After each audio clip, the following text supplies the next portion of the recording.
Hey, welcome to Runaways podcast.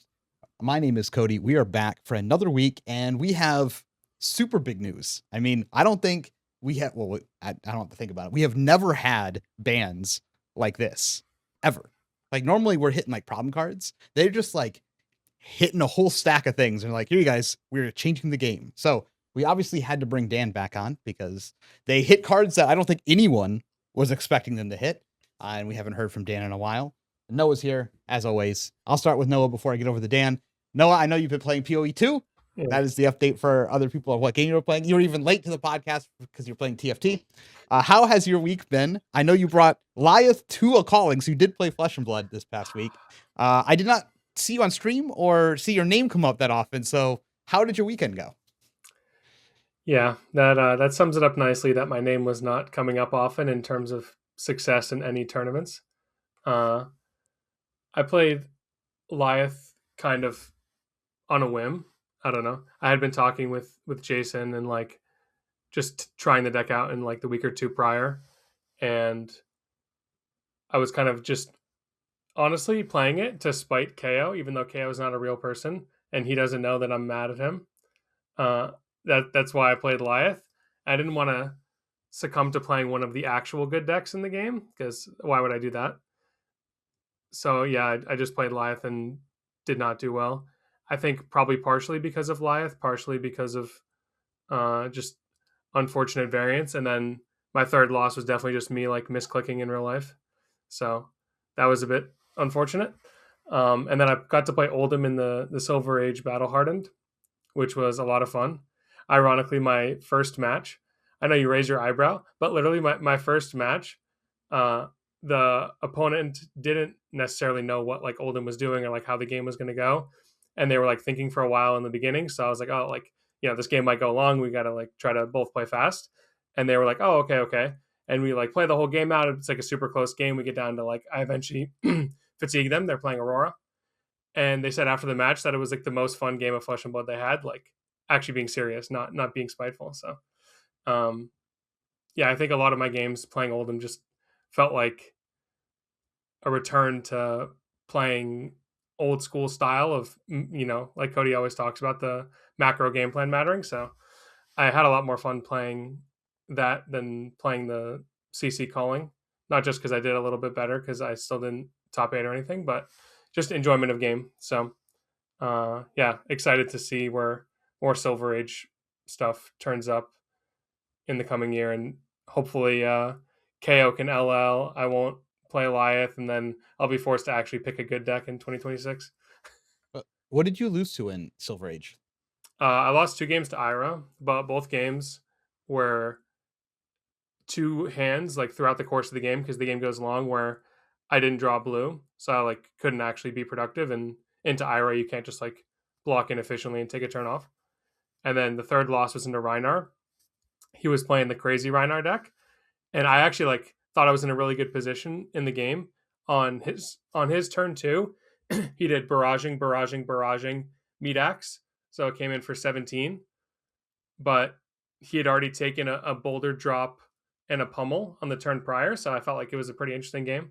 But yeah, couldn't close it out in the end. So lost to 2 Iras and a Reinar, and then beat other decks like Briar and Chain and Aurora and I think a Phi and some other deck I can't remember right now. But yeah, lots of different decks. I think Flattering Showman was the most represented, and then Chain obviously did well, ended up winning the tournament. A couple other decks were decently played, Ira, some Fatigue Warriors.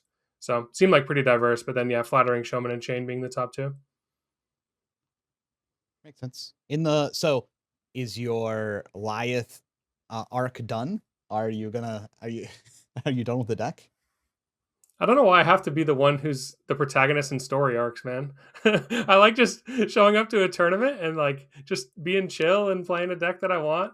Because you don't do that. This is not a thing you've ever done in your life. I know. I enjoy interacting, but also it's a bit taxing to like between every single round be like, oh, so why do you play Lyeth? Oh, why are you playing this dog shit ass hero? Just having to explain my poor decisions every round. But no, it's all good. Yeah, I'll probably not play it for now, but it's not like there's really tournaments for the next month or so. So There's literally a tournament in a month. You have Yeah, 1 in 1 month. month, yeah, in Columbus, yeah. Yes. Okay. But I'm just gonna Fair. chill for a little bit. Because we do the podcast every week, I don't really get a chance to, like, chill. I kinda always wanna stay super involved, so maybe this holiday time will be finally the time to step back a bit. With that, Dan, you're back. You've been gone for a while from the podcast. I know you've been super busy. Obviously, they hit your boy with some of the bands that we'll talk about. But how has your week in Flesh and Blood and outside been? Yeah, it's been pretty good. Happy to be back finally. Been kind of busy lately. Um, Played almost no Flesh and Blood the last month. Haven't announced it yet, but excited to now. My wife and I are having our first child, expecting end of January. Pretty pumped. But yeah, that's been taking my time. We're in crunch time now, getting everything prepped, ready for whenever she goes into labor, all that good stuff. It's also off season for Fab, so not really reasonable to be focused on that. So yeah, I played almost no games of Fab the past few weeks, but I did make it out to say goodbye to Blitz at my local game store. I went to one skirmish. It turns out Bonds of Agony is legal in the Blitz format. Who would have thought? So I played Mario, of course, and it was pretty good. I sadly had to drop after making top four. I just ran out of time for the day, but I think it was a good ban to get rid of Bonds. I still think it like definitely needs a replacement. I think the blue slot is hurting for Mario, but yeah, Bonds is a messed up card, and you could play it like so many extra times now with the new card. Yeah, let's play some of the new cards from the new Slippy Armory deck. Basically, I just took like my stealth build for Mario and I shoved a bunch of new cards in it, and Bonds was back. So had fun with that. Nice. Yeah. I haven't played much Blitz. I don't recommend it. I'm not a big fan. I went and played some Riftbound this past weekend in Orlando. The only reason I'm going to mention it is because I went and played at PPG. And I will never play in a PPG tournament ever again. This place is an absolute scam. And I don't mean that like figuratively. I mean literally a scam. Like they advertise like a 5K, 10K, 5K. The 5Ks on Friday and Sunday were in prize tickets for their prize wall, even though in like big letters it says 5K. And then the prize tickets don't even add up to like a 1-for-1. So they're like leveraging their price tickets at $2 a piece to get to their 5K evaluation. But the only thing on the wall that would make sense for that would be like boxes of Riftbound. So they're valuing the box of Riftbound at like 320. And so that's like how they got to their 5K. So it's like super scammy. And it doesn't scale at all. So they took in $20,000 for that, like, or it was like $10,000 for that tournament because of signups. And they paid out 5K in prizing that's just stuff off their prize wall. And then the next day they have a 10K. They didn't even pay out 10K in cash. This is like an actual 10K cash tournament. They only paid like $7,500 in cash and the rest was in tickets. And it's supposed to be like a guaranteed 10K. They also took in like $20,000 for this event and did not scale pricing at all. It just took like, it's just the biggest scam I've ever seen. There's like a reason why they're not allowed to host like any LSS events either. So that's why you've never seen a Flesh and Blood like PPG event, because they're not allowed. I don't know. It's just they got my money one time. They will never get my money again. I would recommend no one ever goes to any of their tournaments. Like I'm pretty sure legally they can't even advertise a 10K and not pay out $10,000 when it says 10K like in cash. And it was $7,500. I don't know. Place was an absolute joke. I ended up 22nd in the 10K. Got like 400 people at it. So Victor's still doing what it's supposed to do. Kind of just lost out on tiebreakers, and then just like a deck that I wasn't familiar with. I drew kind of poorly. It is still a card game. Other than that, I had fun for the weekend, but I will never be doing that again. I could have been at a calling. That was like the really like annoying thing was I signed up for this tournament like 2 months ago because I was like, oh, 5K, 10K, 5K, that's sweet. And then find out that it's a scam, and I could have been at a calling the whole time and been having a good time. But that is my rant about PPG. I did want to do a shout out for Zach Miller. He's one of my locals. He's absolutely been crushing it. He back-to-back top 8 at Callings. Got second place at the Calling there. Had a phenomenal game against Prism as Kano. I think that was like That was masterfully played. wild. It was, Dude, it was a I wild tuned game. out.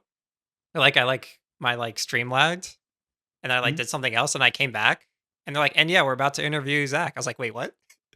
He did it?" Let me rewind real quick. Been on an absolute tear. Unfortunate he couldn't take it down the last game by 1 health point. It was absolutely It's crazy. the most Kano thing I've ever seen. But he's been killing it. Chris Iali's also been killing it in multiple games. Yeah. Riftbound and Flesh and Blood. So always good to see Chris do well. I like hanging out with him every time I see him. I saw him like at the Riftbound events. I got to and chat with him for a while there lately. Other than that, anything else you want to talk about from that weekend, Noah, that you had? You were the only one of us that ended up going there. Yeah. Well, I had some of the best food I've had probably all year.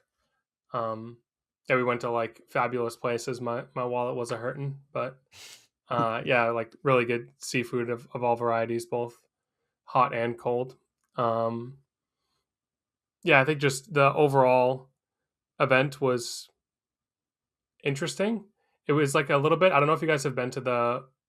I think you have the Valley Forge place in the Philly area. It was a little bit like that, where like you descend into a dungeon, like you come off the street and you're just like the event hall is like downstairs in the dungeon, and you play there. It's all doomy and gloomy outside, but everybody inside is just rays of sunshine. So yeah, the overall like vibe of the tournament was good. A lot of the people were excited to like show off their Silver Age decks at a real tournament that they haven't been able to do before. And yeah, just got to like talk with a lot of people and have a lot of good conversations. So all good on the social aspect of it, just not on the putting cardboard in the places it's supposed to be part of the part of the weekend. Well, it would have been crazy if you had like topped with Goliath. So it would have indeed been crazy. Risk. Yeah. Okay. Let's talk about the main topic. The only thing people care about right now is the ban and restricted list. We got the announcement. I was in Orlando. It was like in between rounds that I was playing. By the way, I can't wait to go to like a Flesh and Blood tournament again. Playing like 9-round best of 3s that last like 10 hours it's a whole different beast than playing Flesh and Blood events. So I'm ready to go. I think this might help like fatigue for Flesh and Blood events. Playing a Flesh and Blood events, it's like, how many rounds are played? 7 rounds. Like that's 7-round best of 1 that finishes on time is going to be like a piece of cake after playing 9-round best of 3s. Dude, even the like pre-releases events for Riftbound were like super taxing on me mentally. Just playing 3 best of 3s. Yeah. So I'm excited to see how it feels to go play Flesh and Blood after this is like all I've been playing essentially. You play like 18 games in a day or something crazy, and you're just like 18 plus because sometimes you do go to the all 3 games. Anyways, for the bans, I'm at there. I just say, hey, some guy next to me. I was sitting at a table playing, and they're like, hey, Cody, have you seen the new bans for Flesh and Blood? And I was like, I have not. And I'm like, I didn't know they were out, so they pull it up. I think it's funny how many Flesh and Blood players are out playing Riftbound as well. But we have Brand, Twist and Recall banned, all of them, all the colors. Are gone. Chart, the High Seas is gone. Orb Weaver, Spinneret Blue and Yellow are both gone. All of the Rootbound Carapaces are gone. And then Wrath of Retribution is also gone. We can go through this a little slower, but I wanted to throw them all out there in case there's like 4 people who haven't heard about it yet. Now you're all caught up. So what do you think about these changes for specifically Syndra? They hit Brand. I think this is like what most people were saying that they should hit. Obviously, we knew they would probably hit Wrath of Retribution. That card's just fundamentally unbalanced and shouldn't really be how Flesh and Blood works, where they just like hit the card and then it's a completely different game than 90% of the games that you play. But how do we feel about Brand with Cinder Call being gone? Do you think it was good? I think it's nice to see the like disjustice on Fi continue. It would be a shame to go like a full couple months without banning a Fi card or printing direct hate. So pumped about that. I don't know. It's interesting. I think it makes perfect sense in the context of Syndra. Like, I think they described the change pretty well in the article. Like, she's meant to go through this mission. It's not that hard of mark your opponent, make a fealty, and now you can have these powerful non-draconic cards be draconic and get your payoff. Where Brand just kind of not trivialized that, but it added like consistency without effort. I don't know. I think it's fine. Do you think it offers counterplay of like Erase Face now? Because before Erase Face was like virtually unplayable. I was going to say now you can do that. Yeah, it's a big deal. Both Erase Face and just making your opponent forced to play on smaller hands. Like, it's pretty hard now. Most 3-card hands aren't going to have the 3 Draconics without, like you said, Dan, going through some kind of quest. Mm-hmm. So, yeah, I think Erase Face is definitely looking like stonks. I mean, we can just bring it up now that you brought it up, Cody, that if we look at these bans in a general sense, the decks that did not get hit, that were good decks beforehand, are things like Dio and Acilio. So now that Syndra doesn't have Brand and Dio and Acilio are on the rise, then Erase Face definitely seems like a card that could come back to the fold. Yeah, it also makes denying fealty a lot more worthwhile. This is already like a pretty good strategy, but like if they had one, you'd have to be like, I mean, they already have one. I'm kind of priced into not blocking here. Where like they should be more dependent on them now for both consistency and power. So I think that makes it a bit more interesting, where even if you're just like an aggro deck where you're normally not blocking, at least having the option to deny fealty is more interesting. I think it'll be done more often. I think that also is pretty relevant in the context of keeping your fealty around. Since, like, if people are playing Art of Dragon Fire, the 1 for 5 that like burns for 2, I feel like that was kind of a way you always had to play around. Like, okay, if I'm at 3 HP and they still have like a resource from their chest available, they can just on a 2-card hand burn me for 3 and I'm cooked. Pun intended. So I think hitting of Brand also reduces some of these non-go again powerful cards if they become Draconic, Art of the Dragon Scale. I think these kind of cards also probably get a decent bit worse. Do you think the deck has to change where it can't run like the more greedier Draconic cards, like the one that's like your next Draconic card gets +1? It's like a pseudo starter for their turns. Do you think they can't run cards like this as much anymore, or? Yeah, I mean the ratios were like really tight already. I did quite a bit of analysis on the deck, just helping the team prep for Worlds. And the ratios are tight because the options are limited. Like there's only X red Draconic starters and so on. So yeah, I think you have a couple avenues. You can trim some non-Draconic cards and cards that are dependent on Draconic attacks. Brand was doing kind of double duty in that way. I don't know. Maybe you could just shove like yellow Rousing Resentments in there, because they kind of do the double duty too, where when they're hitting your 1 costs are now more playable at least. That's just first thing that comes to mind. I haven't really dug into it too much. Do you think overall that it's worth exploring and solving this puzzle, or do you think it's just time to put Syndra to the side? I mean, I think it was always time to put Syndra to the side, but no, but like think about as a collective, not as us as individuals. I mean, I'd really prefer that everyone keeps playing Syndra personally. So it pains me to say it, but I would probably look to other aggro decks for now. Still playable if you like Syndra, I think. Not too hard to adjust from here. Do you think we finally see blue Syndra be played? Do you think there's enough things maybe push that direction? You could play blue Brand maybe, but you can't. No, you can't. You can't play any brands. I think blue Syndra just has the fundamental issue of like, if you're pitching to swing with daggers, then you're in an even worse position if you're ever left daggerless, right? Yep. Yeah, I think it's Fi time at that point. Because at least you can do like the Flame Call thing if you're playing blues, like Flame Call spreading. Yeah, and Fi has access to the more powerful shoes interaction now, with being able to swing the sword twice, now that you can't do the Wrath turn with the shoes. Cool. Do you think this is a pretty big hit to Fi, or you think Fi is still maybe the premier aggro deck outside of Dio. I mean, Dio is obviously the premier aggro deck.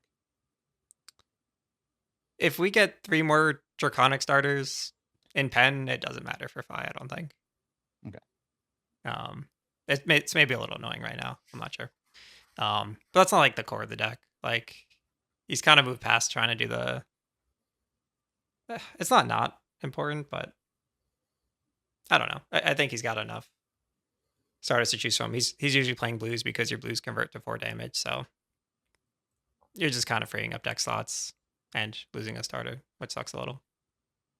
Yeah, I guess we'll see how much the Syndra play rate drops and win rate drops. Since it's, it was the best deck by all metrics that you can account for. Just, it wasn't like, it's just a boring meta. Like they said, this isn't mainly just like hey, we're trying to knock things down and that are too powerful. It's more of what we're trying to shake things up, which is why I think we see all these bans. Now, one thing I was not expecting to see is Orb, Weaver, Spinneret, blue and yellow. Wait, one sec before that, Cody. It's important to ahead. note that they also called out that there's a very good chance all of these cards, or most of these cards, will return. Like they basically explained that this is like an experiment they want to run during RTN season. Yeah. Just to add that context. That's good context. So Dan. Yeah. Orb, Weaver, Spinneret, blue and yellow are gone. Is your deck dead? It must be. I mean, I don't know. If you took a look at my Metafy guide for anyone who purchased and played with it, I run 0 copies of both of these cards. Cool. I do recognize the popular list. We're playing 9. I was never a yellow or Weaver believer. I've tried quite a few times. It's a consistency hit, is how I would describe it. If the meta is full of blocky slow decks, losing a couple of Weavers will mean you're, I don't know, 5 to 10% less consistent at finding early Chaliceras. I think it's really interesting that they paired the Orb Weaver ban with Brutbond Carapace. Florian and Verdance would be 2 of the big matchups where you want to get Chaliceras as soon as possible. And taking away Brutbond Carapace means that Verdance has to attack you to decompose now. So previously they could deny your Mask of Deceit block for quite a while, where I think that's maybe not the play pattern anymore. So I think it probably works out that way.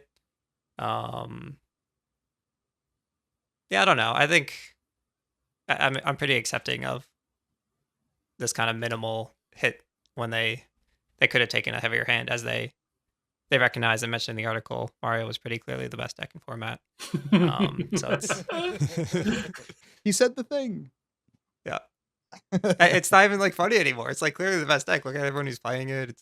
Wasn't the most played deck at the calling this weekend? Or did I say that wrong? That could be true. I don't think it was, but it was definitely. No. Is that how warped my brain is? So what do you guys think? At Worlds, did you not play all the Spinnerets? At Worlds, I played 3 blue, 3 red. Okay. The blues mostly. So the big issue is that our blue base kind of always sucked, but we had bonds. So it was like worth warping the blue base with just a bunch of 1 stealth attacks, because then you can mantle into bonds and it's all good. Then they took bonds. So then the blue base was kind of bad. But at least like Orb Reaver is like huge utility. If you play a turn 0, it's like kind of busted. And now that's gone. So your blue base is kind of like, you can play a bunch of like 1 value reactions and pumps to make your Codex of Inertias good.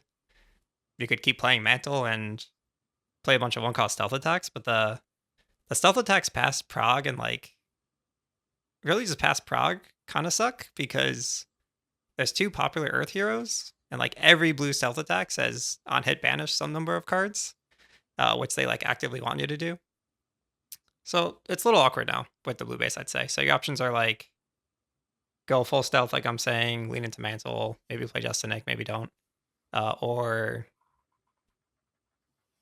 you just play some like okay blues.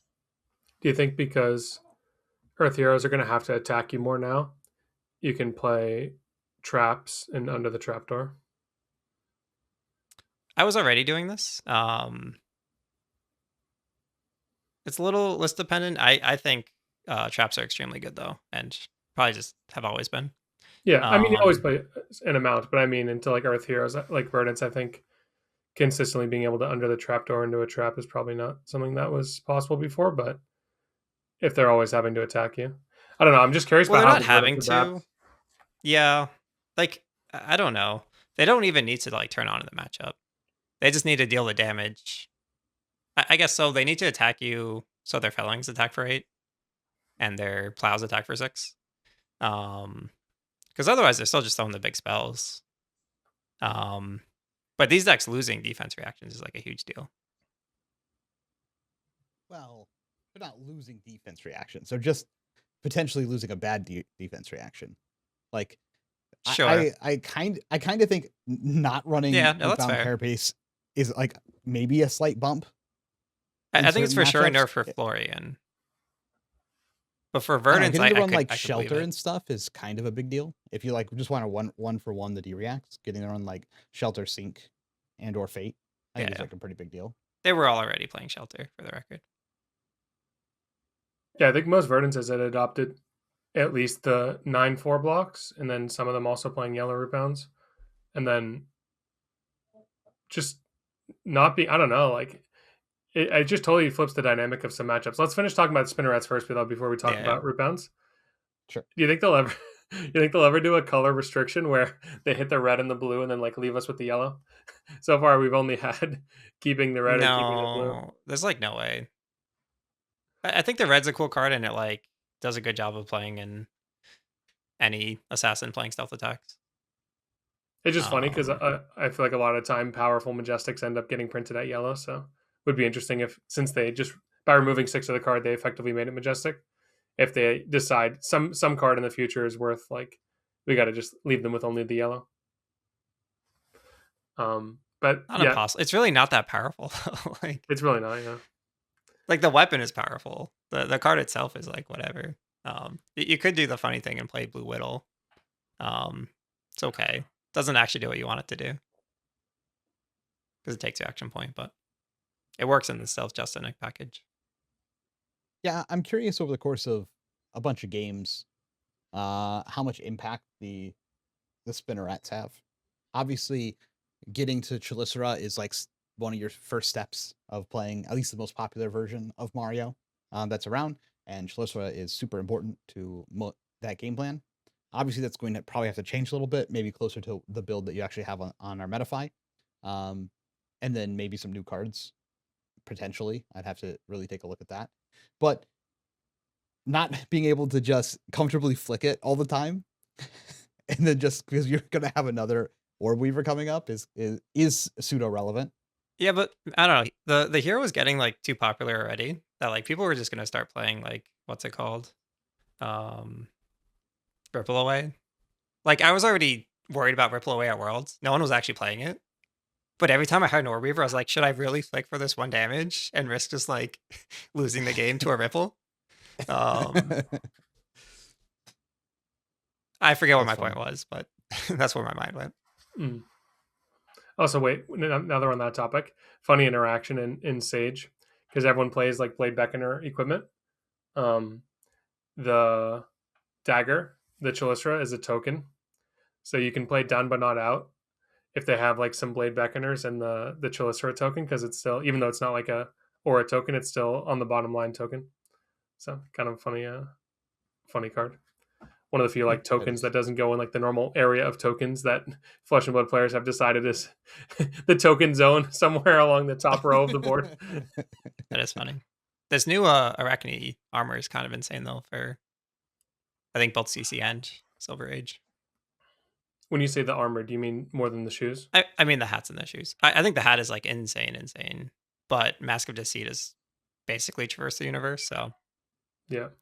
I think it has a spot, but it's probably never worth like the deck slot. Like I was playing in my Blitz event. I really liked it for like Stack Florian and like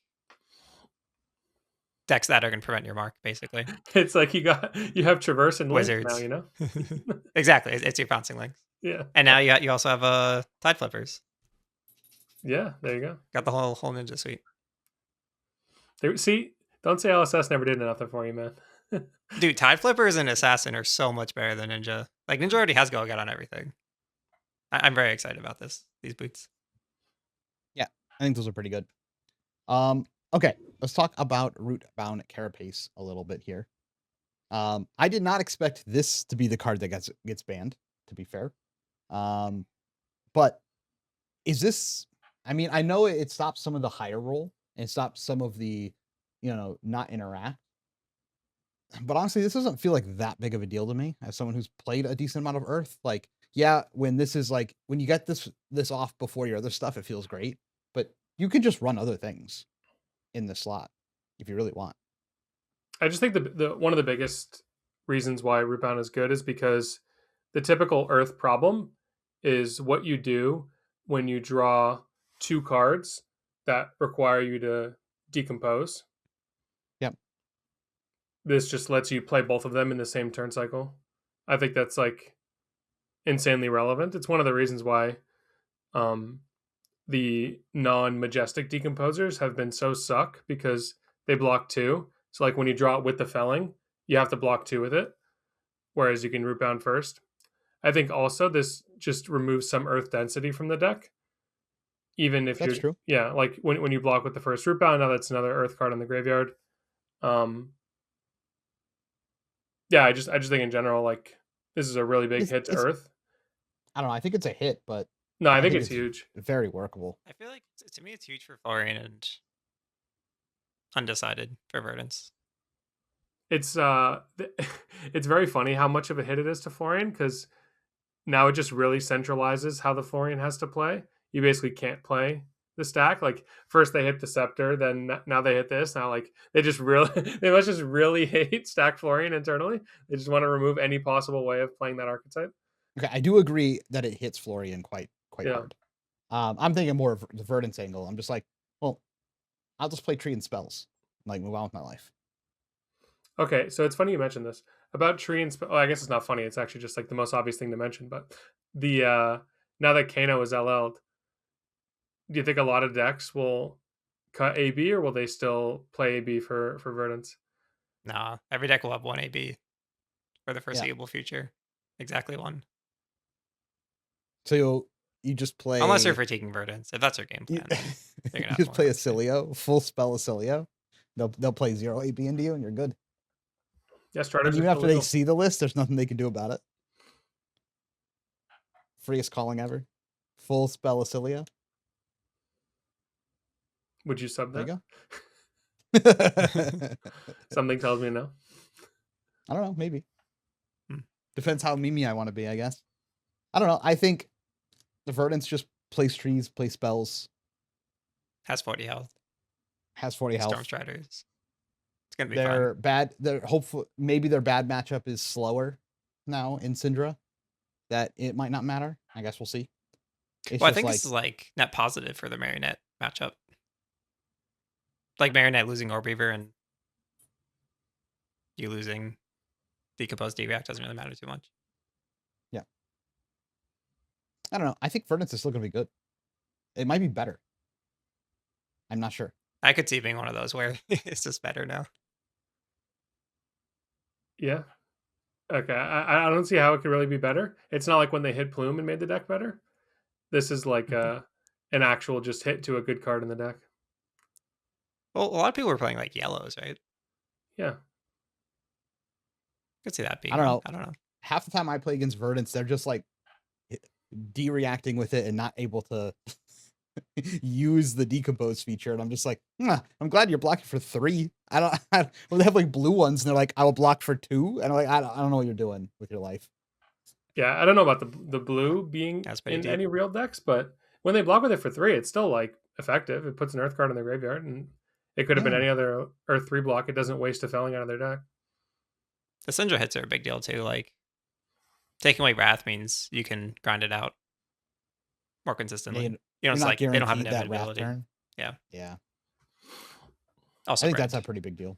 I don't know. I think Verdance is still good after all these changes. Yeah, she's still good. It's just the matchups where turning your hero power on is what was your primary win condition will have gotten a little bit worse. That's basically the TLDR.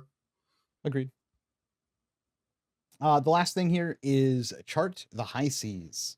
I mean, I'm sad to see the card go because I liked resolving the card. It was enjoyable to resolve, but it definitely did need to go. If you're gonna get rid of a card, I'm fine with chart being gone. The chart high roll is too high, in my opinion. You have now though effectively reduced some of the 1-card, 2-card plays that Gravy Bones could do. This was like pretty essential to like the 1-card turnaround plays or the 2-card turnaround plays. But yeah, being able to like chart, hit a guy, hit a blue, play the guy, swing with the guy, it's just like ridiculous. The fact that you can do this with Chum specifically is just like, okay, what are we doing? Yeah. Overall, though, I think Gravy's fine. I mean, yeah, losing chart hurts, but it's fine. I think the deck still plays. It's happy to see some nerfs happen to Syndra. Not having the chart as like a pivot point might end up being an issue. Seeing some spinnerets go, I don't think are that big of a deal from the Gravy side. This is going to be maybe make it a little bit more inconsistent again, but I might play Gravy at Columbus as far as I can see right now. None of this scares me off of playing Gravy. Yeah, makes sense. Yeah, I have no real thoughts. You talked about how fun it is to resolve chart. I think about how thoroughly unenjoyable it is to watch my opponent resolve charts. Yeah, it's the Ancestral Harmony band that we always wanted. We finally got it. Just looks a little different. Except Ancestral Harmony was absolutely a trash can card. You just couldn't do anything about it. You couldn't do it? But wait, Ancestral Harmony? Isn't that the one that gives +1? Yeah. And you draw a card. And you draw Chase the Tail. Oh, you're talking about the blue. Oh, I'm thinking of Empowerment. Yeah, I was confused with Empowerment. Yeah. Oh, the blue card. Yeah, that card's ridiculous. It's also a blue. Yeah, it's the same card. The same boat of offenders. Yeah, I understand now. Yeah. Completely. Yeah. They just never banned Harmony for some reason. Yeah, very strange. Yeah. No, glad to see it. Okay, so what's good? Makes sense. So what's good now? Everyone wants to know. What's good in the meta? Obviously, Dio. Dio's still good. If you'd like to know how to play Dio, there's a Dio nice is like guide on our forever Metafy from Connor that you can get. That was bad timing. I was going to say Dio is like forever in Syndra tier for me. I think you just block all your cards and they go away. Do you think the meta gets slow enough that there's more blocky decks? Do you think like Victor comes out? I mean, I don't think so. But I don't think Victor ever comes out. Yeah. There you go. I'm very excited to see how the meta adapts. It's a good time for me to be kind of on break here. I get to see it unfold and then adjust. I kind of want to ban myself preemptively from thinking about Jarl, but it does seem interesting. Reducing the high rolls of, I'm assuming you're already really good into Syndra. Now, probably the only way she could beat you was high rolling Wrath, and she can't do that now. You reduce some of the speed at which the Gravy deck can get online by hitting one of the best starters. And I assume that's a matchup from the Verdant's POV where they really want to get online to be able to set up like a big combo. Mm-hmm. So the root bound hit matters. I don't know. Jarl seems like in an objective universe he benefited from all this, but it's just still Jarl. So we'll see. Yeah, that's fair. I think like Arachne, Gravy, Verdant's play rates stay roughly the same. But then a little bit. I'm kind of curious where Syndra goes. I could see Syndra go like straight to 0. Just because it's like there's only one premier aggro deck typically, and if it's not Syndra, then everyone will just move to the next one. Maybe. I mean, Acilio stays the same. Dio's still probably good. I mean, is this good for Kasai? Do you think Kasai gets better? I mean, Kasai's kind of nuts. It's just like Verdant's was a tough matchup. And her consistency is kind of a little tough. Yeah, I mean, Kasai did win the tournament this past weekend. We spent no time talking about it. I kind of feel like we take like 60% of Syndra's meta share and we give it to the 3 decks you just mentioned. Acilio, Dio, and Kasai. That's the meta. Yeah, I agree with that. It's quite an interesting So meta. I think it's the same meta. I don't think it shifts personally. I'm so hoping are we? the gravy ban is actually a huge deal and he goes away entirely, but seems unlikely. You think KO does anything? Is I'm this not sure good, how bad relevant for it is KO? to even think about KO because he's so close to LL. Mm. I mean, he definitely benefits. If everyone else just gets weaker, then there's a bit more tolerance for when your deck fails you as KO. If your opponent's deck is just less powerful, you can, take your lumps and maybe still win those games. So yeah, he definitely gets better. And like we mentioned earlier about Erase Face, or even if Dio and Acilio pick up a lot, then Weakest Link as well. KO is the deck that slots in those cards the best. So let me ask this then. Noah, did this do the desired effect? Are you excited now to play CC? I don't think I was in the camp of people who was not excited before. I don't know that I'm the best person to talk to. I Are mean, you I more just I excited like playing now? Flesh and Blood, so I'm definitely more Okay. excited now. But I wish that they did more to Gravy. I'm still excited. I just think it was like a bit lame to just keep doing these consistency hits. It's a bit strange how they decide on banless strategy. It feels like where we have like seasonality to it, where sometimes they're like, okay, let's ban like very surgically these problem cards. Then other times they're like, let's just tone down the consistency of the deck. It's very interesting how that philosophy changes, and seemingly not just by a specific hero they want to target, but like with ban lists in general, they tend to either be very targeted or kind of sweeping changes. It's interesting. Dan, did this have the desired effect? Are you more excited to play Flesh and Blood or brew Flesh and Blood? No, but it's not really fair. Like I got other stuff going on. Both of I'm us are more just gonna not answer your question.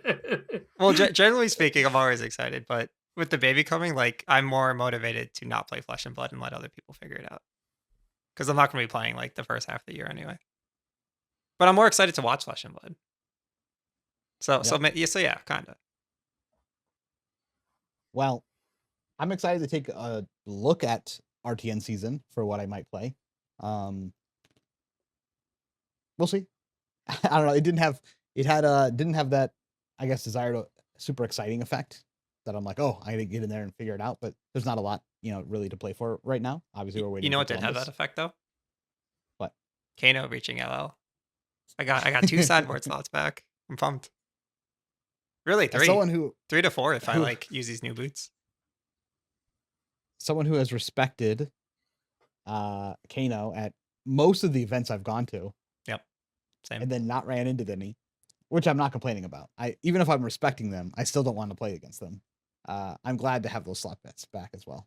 I don't ever have to make the choice of like, do I just want to risk the Kano or not? But never having to make that choice is fantastic. I think that definitely affects some decks. Some decks can, before that, were like entirely sacking Kano or having to devote a lot of slots to it. The thing is, all those decks were completely suck. So I don't really know what real decks benefit off of Kano being gone. That like you said, maybe there's 2 sideboard slots, but it's not like decks that played a bunch of Oasis or like hard prevention, like hard Kano counters. All those decks were kind of just bad. And there's still an argument where you want to play some AB because Verdance is a deck. Maybe your game plan into Acilio is to play AB. And you still need to have AB1 for like Vincent and stuff like that. So I think it's not like that much of a change just because of the fact that hard Kano counter cards were never really played by real decks, at least in the past meta. Yeah, it's been a little while since that's been the case. Yeah. Now, RKO topped the calling. Obviously, a great deck. Dude, I was rooting for him. Same. Do you think RKO is real now? I think it always was. Some lore, by the way. I recorded a video with Ethan after the calling of me playing Lyeth and him playing RKO. I don't know when it'll go up on his channel, but it was a good showcase of RKO. It is, if you want to play a deck that is extremely simple to play, RKO is that deck. You make sure your life total is high, and then you throw the card that has the big number on it, And if you have a bunch of cards, hopefully you have an outside interference or you roll scabs. It's definitely a deck. I wonder if they considered ever making like an armory deck for this. I feel like that would be a great deck to like intro people to the game on, of just understanding game macro of keep life total high and know whether you're supposed to play for a disruptive attack and like something like CNC or Strongest Survive, or if you're just supposed to play for a value attack and a Mocking Blow. So I think RKO is just like a very like simple deck. I'm not sure how much you can really innovate on it, because the fact that his hero power is centered around booing and like boosting up small cards, and there's not many of those small cards that are viable. So it's interesting from a sense of the deck can be good, but I don't know how much deck building maneuverability can be done with it to improve on it before we get new cards. I like playing the deck. I think it's fun. I like the nice simple play structure. It's Yeah. great. Any deck that runs Looking for Scrap, I'm probably gonna like. I don't know. I have some affinity with the Looking for Scrap. Do you have the card. I promos? just They love- look so nice. The extended I armor. love playing Looking for Scrap. I Yeah. don't know why. I'm always trying to shove it in every deck I possibly can. Like, I'm just like, man, can I put Looking for Scrap in my Gravy deck? Because that was like a thing for some amount of time that we were playing blue trade-ins way back in the day. But no, it was cool to see RKO top a calling. I know that deck has been a lot of people I talked to is like pet deck or a deck that they play like Armories or something. So that was cool.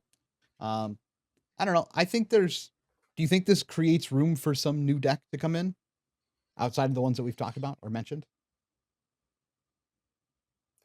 It's a great question. If I don't know the I don't answer. have the It's answer. It's all right away. driven by the Ask it. people. Like, remember that Yeah. week when everyone brought Florian and said Florian's meta, and then the next week the the rest of us said no, actually that deck's not playable. Yeah. Like, I don't know, whatever the people do, they do, man. That was a great week. All over the world, people collectively decided Florian was a deck. And then Oh, because they 1 week unbanned later- Germinate. Yeah. 1 week later, everyone decided that was actually incorrect. Yeah, like it's the people's meta. We'll see what they bring to the next calling, and then we'll adjust. I just don't think RKO can ever actually be that popular, though. There's like some, in my head, some subset of decks that if they ever become too popular, their win rate is artificially inflated by them knowing how to play into the opponent better than the opponent knows how to play into them. So I think if it ever reaches a stage of popularity, people will just understand their win cons more, be able to have a read on what kind of hands the RKO can draw and how you can play towards their failure states. Of course, it could always come down to just becoming a cringe scabs deck where it still becomes good because some people will just be lucky with their scabs rolls to be able to play the game when you leave them with large hands. But I think it's hard for like Riptide is in that camp for me too, where it's just there's some decks where even if they seem like they could be good, I don't think they can ever be highly represented metagame players like other decks can be. To be fair, you don't want to live in a world where RKO is like one of the better decks in the game, because that deck is incredibly oppressive to play against when it's ahead. When it's actually doing its thing and it's ahead, it's like it feels so hard to claw back in that game at all, because you're just getting hit by infinitely large attacks, and then especially if they're running enough go again to actually convert their hands or enough cards to convert their hands, it just becomes like it's just a domino effect. Like they get a little bit ahead, then there's too big of attacks, and then you have to take damage to like throw damage back, and then they can just like block and then be like, can you deal with this 2-card, infant damage combo that I have here? And you're just like, okay, I give up. Like you got it. I shouldn't have let you got ahead in the early game. I've just sometimes it's worse. They like open sigil and you're like, I've lost the game. You have open sigil. So It's going kind off of what like, Noah. go ahead, Dan. Yeah, going off what you were saying, Noah. I was kind of welcoming the Arachne change because that hero was getting much too popular for my liking. Mhm. I think it can absolutely exist as like the most popular deck, but I'd prefer it to continue to be underrated and undertested against. Just as an assassin, you get a huge buff from people not being used to your different angles of attack and play patterns. So I can relate to that, and Mhm. I think we hit that. Like, I'm pretty sure it was the most played deck last weekend. That's crazy if it's not, but I think we hit that point of, okay, let's throw down, guys. Mhm. It was just Well, supposed you to be a shouldn't have meme. come on the podcast and talked about how it's the best deck in the game for the Yeah, and then last like 10 people year. brought it to Worlds. Yeah, it's been like a year straight. Mario is the best deck in the game. Eventually, you're gonna be right? Oh, I was completely right for Worlds. We're just seeing that a little delayed because people weren't ready to play it. Yeah, I'm taking a look at the rest of the heroes here, and to be fair, none of these really excite me to try and brew with for going into the next month. Like, so we'll see. I mean, Nothing's jumping out at me. It's hard to say that a hero is exciting to brew with just because the top decks got a little bit less consistent. Like you still have to think about in a vacuum that these decks are doing their same game plan most of the time, and you weren't beating that before. Now you'll beat it a slight bit more. I don't know. Like when they hit brand, you can't suddenly submit Betsy to a tournament. Doesn't really work with that. Well, I don't think you can ever really submit Betsy to a tournament, but Yeah. unless your name is Naib. The real change, right, is that Syndra gets replaced by Dio and Acilio, probably. So now the decks that like target those better than they target Syndra would be the ones to come I also up. think targeting stuff like Dio and Acilio sucks. Like I would never want to be in a position where I'm entering a tournament. I'm like, yes, I'm targeting Dio and Acilio because those are decks that just knock your socks off no matter how much you're targeting them. Like if you draw, I think it's like very hard for Jarl to lose to Dio personally. Okay, maybe Jarl. Like nearly impossible. Okay, I believe you. I'm on. I'll sit down. I don't know about Acilio. That's just the deck that comes to my mind. Like, yeah, maybe you're right with maybe it's Jarl time again. It's so boring though, man. Oh. imagine we have a stream where all the games are like RKO and Jarl. Games are all over on turn 2, but we have to watch like 40 turns of just nonsense being played. Yeah. No, I played that at RTN. It was actually pretty exciting because you get to the end and it like apparently decisions matter. I didn't think they did, but that matchup's actually kind of deep. I was thinking more like Jarl Prism is just like if the Jarl has 3 Midas touches, it's just like 60 minutes of wasting time. Yeah. No, I didn't mean Jarl versus RKO. I meant like if those are two pillars of like competitive play, where all the feature matches involve one of those decks as a player. You know what I mean? Yeah, I was not passing judgment on the very meta relevant Jarl versus RKO matchup. Just you wait. Yeah, maybe. Nah, I think it's pretty clear Arachne's still the best deck format. But we shall see. I can't play Slippy because there's too many Arachnes, and now they have even a bigger reason to play some more stealth cards. I think Slippy's kind of cute after the Armory deck. Sure. If you're playing Marionette, you definitely want people to be playing Slippy. Yeah. Yeah, especially because Meat Madness is like pretty easy to include now. Sure. Like their stealth count's higher, so their Slippy matchups even better, like across most builds. Agreed. Okay. Anything else on the meta, the ban list, before we go into some podcast questions? Nope. Mario's the best. Gravy bad. I don't really have a lot of critiques on the bans because we've never really had bans like this. Yeah, like, I'm yeah. My summary is that it's a good thing that they made changes. I prefer changes to no changes always. But I thought it was really goofy at first to make changes. Why? After saying like this is like perfect format. Yeah, but I don't know exactly. That was just like kind of my gut reaction. But then I came around and like read the justification. I was like, oh, they're literally saying like we're just gonna try this out to see if it shakes up the meta in a favorable way. I feel bad for anyone going to calling Hong Kong. I think is this weekend. If you flew over expecting to play certain cards, but now you can't. That sucks. But I think other than that group of people. And if you are in that group of people, then think positively. You're in a unique situation where you can possibly break something because everybody else will be wasting their time complaining while you can be figuring something out. You can be fatiguing people with Jarl. Exactly. And everyone. Yeah, let's assume like you brought Jarl with you. Surely you. But it was over a week. This is collateral damage. Yeah. I think Didn't if this you're happen on someone who Monday? if you go to the tournament like more than a week early and you're just like been chilling there, you probably have access to get cards within like a week. Well, like if I was going to that's not in Japan. If I was going to this event for the calling, I would have left probably this weekend, and I would have landed and then found out the news. And then you would have been like, "Hey, yo, other teammate who's coming to the tournament, bring me this deck." Sure. I'm saying I feel for a couple people, but I'm all no issues are taken with the ban. I actually like the explanations this time. Let's see how it plays out.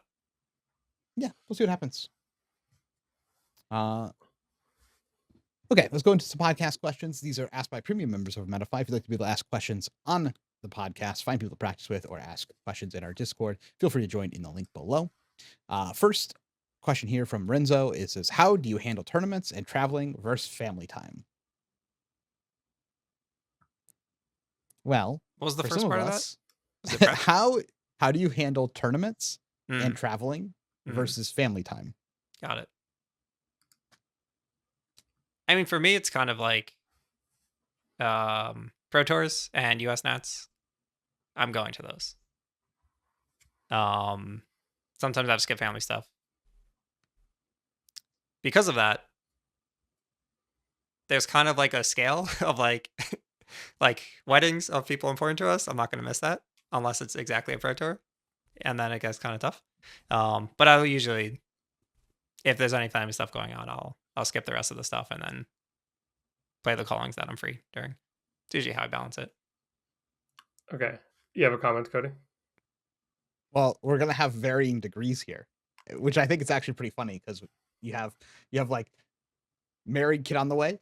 So like Yeah, mine's about to you change have- a lot. Like we'll see. Yeah. I'm expecting to return for Pro Tour Vegas.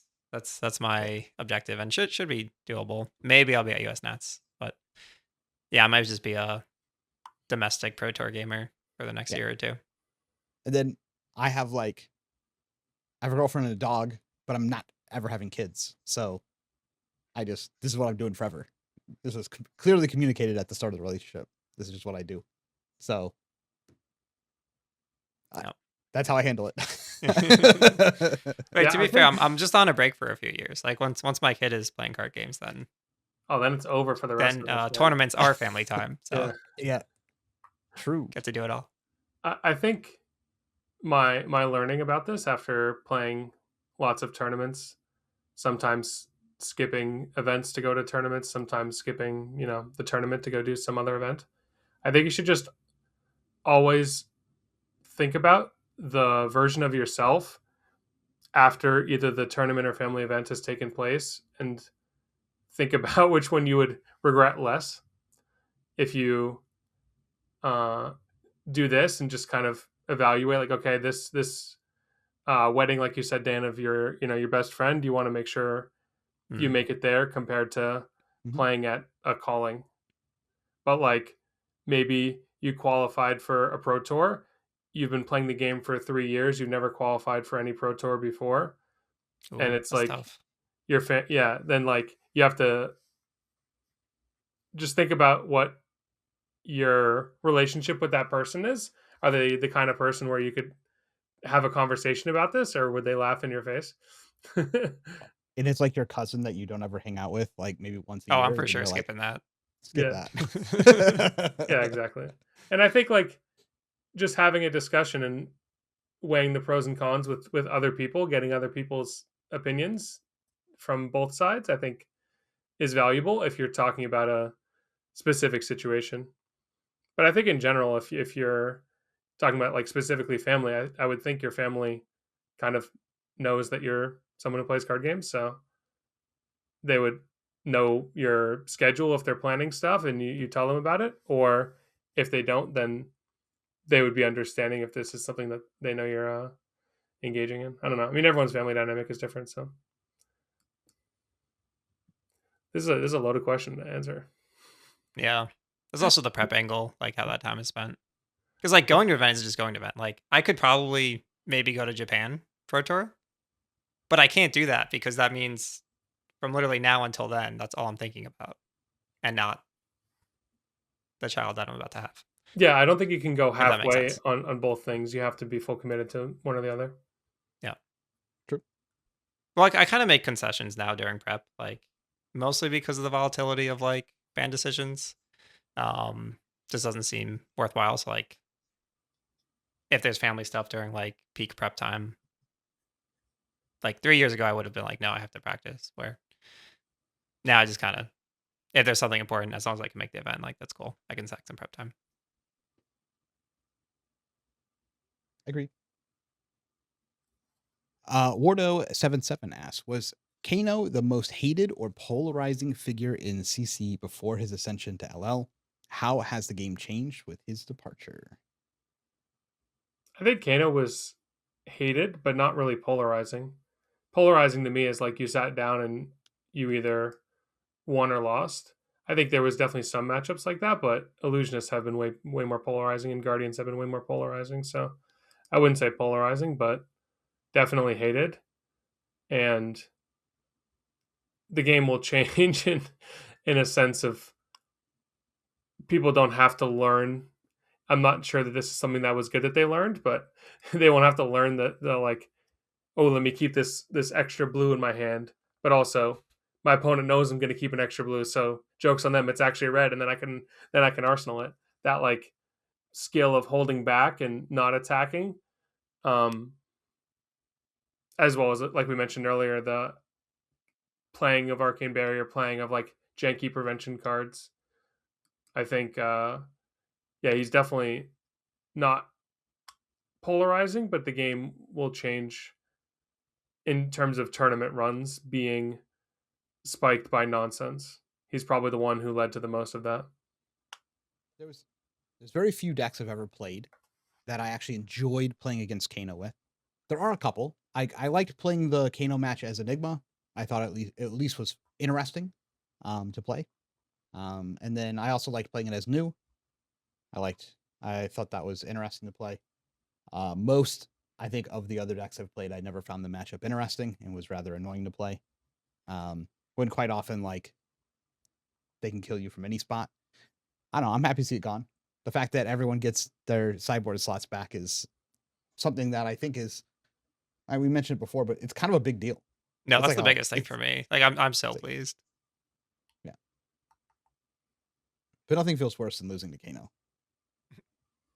On the polarizing topic though, like not even was it not polarizing, like even when you were the deck that just loses to Kano, you still had like a 10% chance that they break, and then like a 20% chance that they miscount by one, and you win anyway. It's like it was all good. Yeah. Yep. I'm happy to see it be gone. I enjoyed playing the deck quite a lot. If you've been just a Kano player, congrats, you have to learn how to play the game now. So good luck. Nah, I can just play Sage. I mean, you still got to engage with CC. $20 ticket. $20 ticket. $20 ticket to See the Valheim. go hopefully play in CC eventually. Oh. Delver Guy says, with Kano taking this long to LL, last 2 years of bannings, but still fast to LL with the current fake LL points due to 0.5, is it time to start realizing that the LL system doesn't work as intended at all and just needs to be replaced? Or do we just need lingering Bravos for decades to come while brand new heroes race to LL? It's fine. I like LL. You're not going to convince me that LL is bad. I like the LL system. Yeah, it's imperfect, but like you're not gonna have a perfect system. I love that we don't have rotation. Like I bought into Rift Round and I was like, oh wait, I can't play until like the end of next year, and then I'm like 2 metas behind, and these cards are gonna rotate, so I should just sell my cards now while they still have value. Like I don't know. I think the system's doing okay. I think the most near term change that would be high impact is them figuring out a way to make it not just for who's reported as winning first place at tournaments. Because I think that the bulk of LL points still come from like local level events, and it's just like it's always going to be scuffed when that's the case. And the fact that we make the LL threshold so specific at like if a hero is 998, it's not LL'd.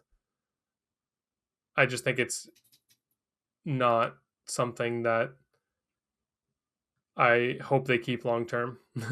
I guess to That put it doesn't simply. like law of big numbers or something account for the scuffed winners? I don't think the I agree numbers are there should nearly be like large enough. controls. That's probably true. I agree there should be like more controls around it. Like surely we could say 2 weeks minimum before tier 4 events at the LLs are delayed from the point system.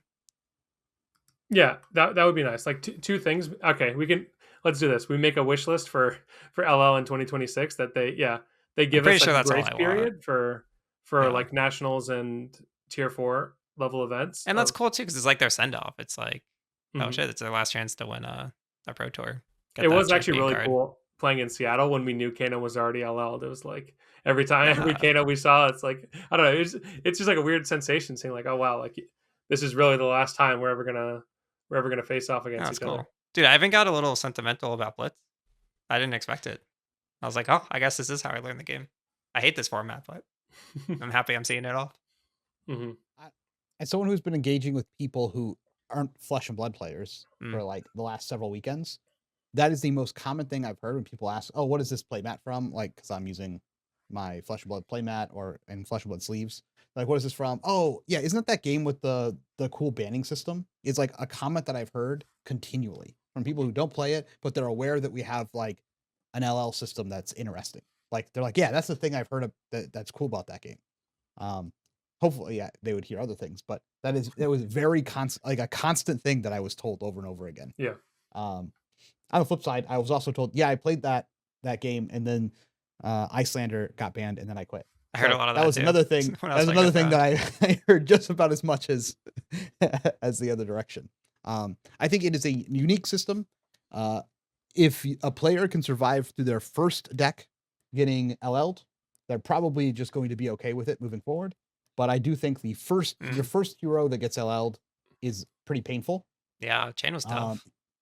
and I don't know how to lessen that burden at all because it is actually like a retention problem that the game has.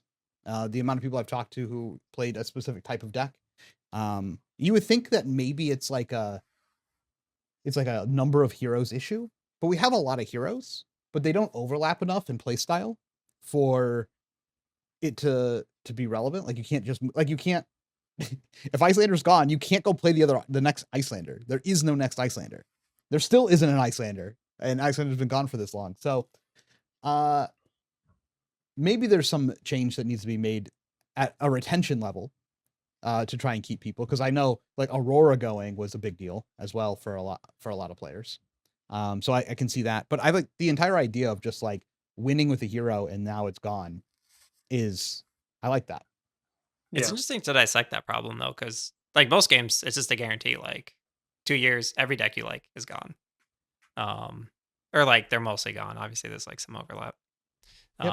Where I guess this game is more like you're kind of at least thinking you have this promise of like, oh, I can play my hero forever. Like my cards don't rotate. This is great. But then yeah, once that number creeps up and someone spikes their approach, you're like, oh wait, what? What do I play on Monday? I don't know. I don't know anything else. Yeah, I would say It's that quite interesting. it creates division. Mm. I think in other games, this is kind of just a example of scrub mentality, where you want your hero to not be played by meta people. You just want it to like remain bad. But in Flesh and Blood, you have like a real reason. Like those people are completely valid and justified that they don't want like all the best players in the world taking their deck that they enjoy to the Pro Tour because they want to be able to keep playing it. So I Dude, think that's like why I all in on Mario because I saw the LL yeah, points. Like it was like 80 or like 100. I was like, oh, I'm just playing this hero forever. Like I clearly think something's here. Maybe I'm right. Maybe I'm wrong. But at least my efforts will like pay off for a while. yeah, I think if they are able to solve that problem in 2026, that would be a huge step forward of bridging the divide between the people who just play at armories. They don't like even play in any rated tournaments that could possibly earn LL points, and then now they're just told that someone in a faraway land won a tournament that they didn't even care about, and now Mm. they can't play their hero at armory, and all their cards are worthless. I think I think they've already done a lot of good changes for that by doing the half points Yeah, for new yeah. heroes. That's good for I sure. understand that some people, I guess, don't like that because like Syndra would be gone by now or something. If that was the case, like if she didn't have half points, or maybe even Gravy would be close or something. I don't know. I'd have to relook at the points, but I have heard that argument. But it's just like, I'm fine with the fact that we have like kind of the mix of both. Like, yeah, I guess if it wins too much, we have the ban system to deal with. But it's like half points, so you know, like a hero that just released, like you can buy in, you can get good at it, you can play it a bunch. You'll know you'll have it for like a while. It's not like it's just gonna be gone in a year, right? I wonder if it's like an incentive thing though. Like maybe it's just because, like you've been saying, like Icelander LLs. It's now been what, 3 years? Yeah, Like what if they had it lined up so that the second this hero LLs, they spoil the new hero. Maybe it's not printed yet, but like you're like unlocking it, like in like Gloomhaven or something like that. Like yeah. some event triggers other than here's the list of people who got LL points, which is cool. That's a good system. Like I don't know, maybe if like psychologically having some like benefit to the community, not Yeah, just to the one person who got like 10K, yeah. would make Maybe it they feel could better. make it like give them some time. It doesn't have to be like the day, the week of the LL announcement, but there could be like a countdown, like on the LL page on the website. It's like, all right, this hero hit Living Legend on December 16th, Hmm. and on January 16th, we'll unveil the timeline for like when the reincarnation will come out or something like this. Yeah, Yeah, I do like think the something. Mhm. I was gonna say I agree with you. The them immediately coming out and saying Aurora will be back next year, guys. Please don't everyone quit. It was like kind of a big deal. So at least I've heard Oh, but that even from that people was who just I like knew. not half baked, but it was just not even like they could go farther than that. I think like. No, I agree with you. It was just like from my sentiment of people that I knew who only played Mm, Aurora, and they said, well, at least it's coming back in a year. Like they were like bummed they couldn't play their hero anymore, and that it was like very fastly gone, like quickly gone, and that was all they've played. mm. Because I think Aurora was a great pipeline for people coming into the game, and staying around. So then I have heard the sentiment of at least it'll be back in a year, so they feel better about that. Yeah. So I think maybe that would work. But like again, we don't have another Icelander. We don't have another person who can play on your opponent's turn, which is like basically what those people wanted. They wanted to play the blue deck. We don't have a blue deck. Agreed. I just think they should find a way to make Living Legend a celebrated thing and not celebrating the death of the hero you hate. Like it should be celebrating, oh, they achieved this. Now our class is like celebrated or something. Yeah, it's Mhm. in like Call of Duty, like Prestige. It should be Yeah, like Yeah. that, where like you Prestige, and then like now you release like some added features, and you get the new version. because then like Mhm. you're pumped every time your hero gets points. It's like, Yeah, oh, yeah, let's do it, guys. Let's spike this one. We got to yeah. unlock You you the got to gold release foil third or Prestige, something. dude. You got to Yeah. hit LL a second time. It's funny. I think that's a good idea. Thargor asks if Dan is on, please get his thoughts on Mario post bans. Yeah, we talked a little bit, but the biggest thing is we have to see the meta.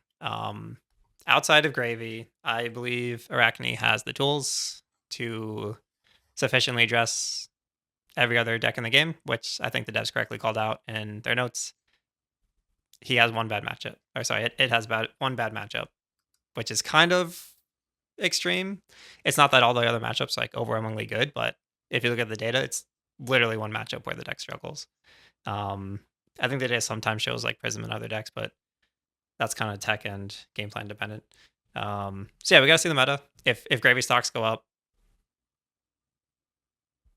it's fine. It's not ideal. If Gravy stocks go down, then Arachne looks to be the best deck still. You just gotta see what we need to tech against. It's really a question to me of like, does the meta demand consistency, where you're leaning more towards daggers because it's a repeatable strategy. Um, Interestingly, now though, with the Orb Weaver ban, that means to achieve that consistency, you're blocking with your hat pretty often, and you're losing disruption from like Black Widow form. So if the meta demands disruption, maybe you're now kind of priced into sacking consistency because it also costs you disruption, right? So you might lean back into a more stealth heavy build. So we'll see. Depends what's popular. Um, Gotta see what aggro deck kind of climbs if Syndra goes away. If it's more Dio, maybe we're like leaning more into fatigue, getting a bunch of DVX in. Does Florian move up somehow? I doubt it, but just have to see all these things. Like, how prevalent is Earth versus like aggro decks? If it's an all aggro meta plus Gravy Bones, you probably want to be like very stealth disruption heavy. Makes sense. Just I start think out it go has the consistent tools. though. Like, Yep. don't lose to your own deck until like you have to, if that makes sense. I mean, it still has the big turns. It still has the unblockable turns. So But yeah, the core never changes. There's like 40 card Yep. core that is like, if you only draw those cards the whole game, you win almost every game. King of Mice asks, I feel like in banning Brand, they have hijacked a key part of Draconic identity. Brand is by no means an overpowered card and allows for all manners of interesting interactions. Do you think there is something fundamentally wrong with Syndra's kit if a very flavorful and interesting head jab plus is getting banned to bring her down a peg? Oh, I have comment. Yep. When you look You're at in the right Ninja, place for commenting. what's up? Said you are in the right place for commenting. Very good. Thank you for your approval. Mhm. When you look at Ninja, I'm sure Dan will be, or maybe both of you will be thinking of the outlier immediately. But you have to fulfill a quest, and usually your opponent can interact with cards. That's kind of how the Ninja thing works. talking about combo. You have to hit in order to mark would tag the target. You have to have played a red card in order to turn on Blaze Headlong. You need to get to Chain Link 4 to Rupture in order to turn on Lava Burst. You have to have hit in the chain to turn on Salt the Wound. You have to hit with Whelming Gust Wave to draw a card. I think it's kind of just how the Ninja thing is designed, is that you're supposed to either have to go through a quest or your opponent has to not block and they have to let your cards hit in order for the effects to happen. So having a card like Brand where there's never really a downside. The only other comparison I think would be like Fire Tenant Strike First, but that one has the downside of not being Draconic itself. I think that they just don't want a card that's uninteractable, pure upside. That's why that's the card that they chose to target. That's an interesting take. My first reaction was like classic LSS, ruining a good thing by like printing unfair synergies with like an old consistency piece. Because that's all it was before. Like Brand was just a consistency piece. Like it wasn't. There was no payoff, right? I don't think. No, there really wasn't. It was like you got your Phoenix Flame. It's just consistency in a sense of it enabled other cards. It like fulfilled. It trivialized the quest basically. No, I'm saying like before Hunted though. Like I don't think it. Yeah, you weren't really playing non-Draconics before, right? Yeah, like I think it literally just got you your Phoenix Flame sometimes. Mm-hmm. Or made your Snatch Draconic so you could like Arsenal, which was cool. But now so with Syndra, it's like you can go, or with the Hunted rather, you can go Brand, Flick, make $1 with your chest, Art of Dragon Fire, and that's 2 card 10 or 2 card 11. Like it's a little pushed. And there's no interaction to your point. Like from that perspective, I think it makes sense.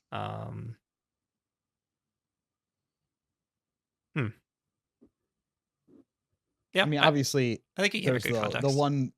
the one Ninja we don't talk about, but I agree with your sentiment of that is how. Yeah, every Ninja, Zen card just doesn't outside care of one Ninja. Yeah. Has That's what I was saying. worked. Both you guys will point out the exception immediately, but there's a reason that one's ascended to Living Legend. Yeah, agree. Yeah.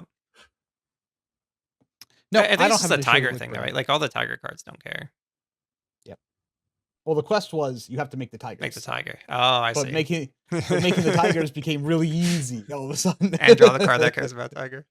Yeah. Yeah. You have to Makes find sense. the card that wants the Tiger, and you have to make the Tiger. What if we do that off of the hero ability?